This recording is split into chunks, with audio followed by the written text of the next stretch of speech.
Dr. Dan Russell joins me here at the news desk tonight. Who actually did have the worst air quality? Those that are immediately downwind, so the UP of Michigan into lower Michigan. I was looking at that AQI towards Detroit and then even down towards Toledo in that northwestern corner of Ohio. It was bad in Toledo, right? It got up around 800 earlier. We peaked at 280 around midday today. Just imagine what 800 would do if you took a step outside. You felt that smoke even here with an AQI of 280. Just imagine, again, an AQI, an air quality index of 800. Certainly some very poor air quality. Now, if it wasn't for those wildfires, we'd be talking about beautiful weather. Look at the quiet weather. Not much happening here in western New York. Now, where we could actually use some rain is where those fires are located. And yeah, check this out. At least we are seeing some scattered showers here. This is the location where most of those wildfires are located that are the culprit for all this smoke and haze and the air quality issues. Again, this is pretty much where they are located, and they are picking up some scattered showers, nothing too heavy. There are some more showers upstream that will be rolling overhead come tomorrow. So hopefully we'll see enough rain to try to knock down those fires, because I think really that's the only way we're going to see any true improvement is if Mother Nature does try to provide us with some rain.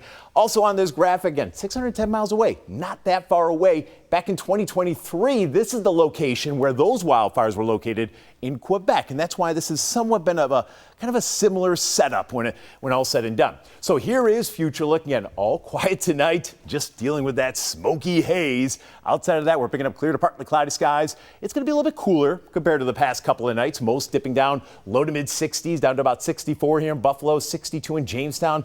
Maybe even a few upper 50s there across the southern tier. That shows you that lower humidity that we currently have in place.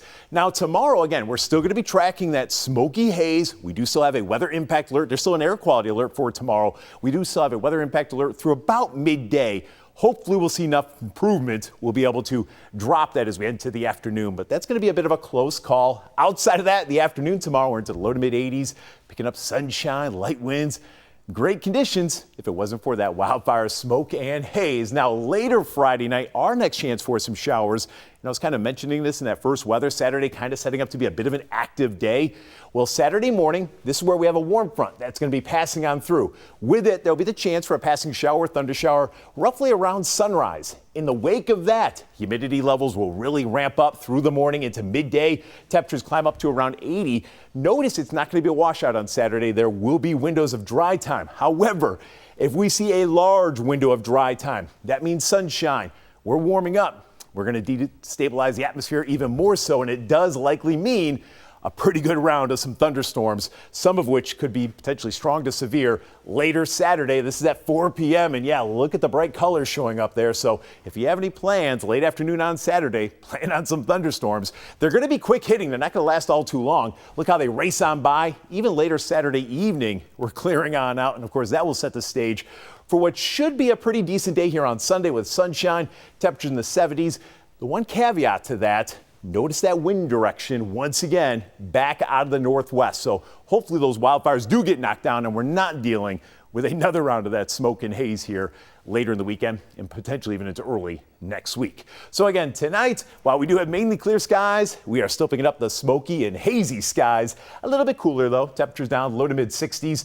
And then for your Friday, we're still going to have hazy skies. That smoke continues to roll overhead, but we will see some improvement when it comes to the air quality. Most of that smoke will now be a little bit more elevated. Highs when all said and done around 80. And then heading into the weekend, we're tracking those scattered showers and storms early and later on Saturday, but in between, again, some dry time. And then Sunday, mostly sunny, a little bit cooler, temperatures in the 70s, but all in all, it should be a decent day as long as that wildfire smoke doesn't try to make a comeback. Monday should also be a good one, a beautiful day, in fact, with sunshine and temperatures around 80. It's Tuesday of next week. I think that potentially could be a bit of an active day, but even that should be a quick moving system as we try to clear out for most of Wednesday and Thursday of next week.